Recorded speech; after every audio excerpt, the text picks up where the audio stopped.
Porky's Badtime story is not too bad. This is a Warner Brothers film from 1937, directed by Robert Clampett and Iwerks, written by Clampett and Chuck Jones, with, of course, Mel Blanc voicing Porky Pig and Gabby Goat, and also the character's boss. I'm not the biggest fan of Gabby Goat as a character. I don't dislike the character as such, but there's just something about the character that doesn't sit right with me completely. For example, had Gabby Goat been the main character and Porky Pig wasn't in it, or in other cartoons, I probably wouldn't have taken to the character at all. But as a sidekick to Porky Pig, not so bad. Porky and Gabby are late to work, and the boss is furious and says that if they're late again, they'll be fired. So they decide to go to bed early that night so that they don't oversleep, they get to work in time. But everything keeps them awake.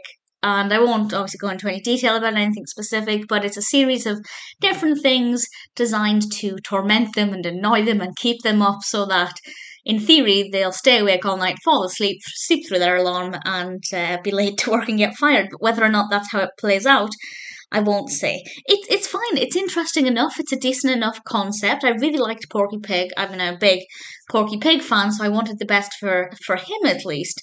I didn't want anything bad to happen to Gabby Goat, but if things did go wrong for Gabby Goat, I wouldn't have been that bothered.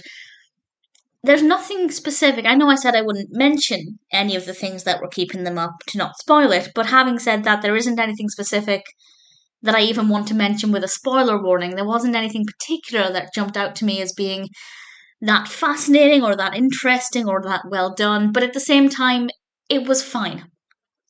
The narrative had a purpose, it had a story to tell, and I think it did a pretty decent job of it. I was engaged enough watching it, but I haven't come away from it immediately wanting to watch it again or ever, to be honest. I don't know if it's one that I ever will see a second time. But if I had to, it wouldn't be the worst thing. It's well animated, the pacing is good. Well, actually, I feel like it was a little slow to begin with. But once we got to the point of the narrative where they go to bed early, after that, things seemed to progress at a pretty steady, pleasing rate. So the pacing, once it got going, was okay. And the voice acting's fine, the animation quality's fine, the narrative flows well enough, and it's not boring. It may not be exciting or funny or charming, but it's okay. It's definitely one of those cartoons where I don't mind the time I've spent watching it. I may not watch it again, but if you're a fan of Porky Pig, or perhaps Gabby Goat, and you haven't seen Porky's Badtime story, it's probably worth watching at least once, if only once.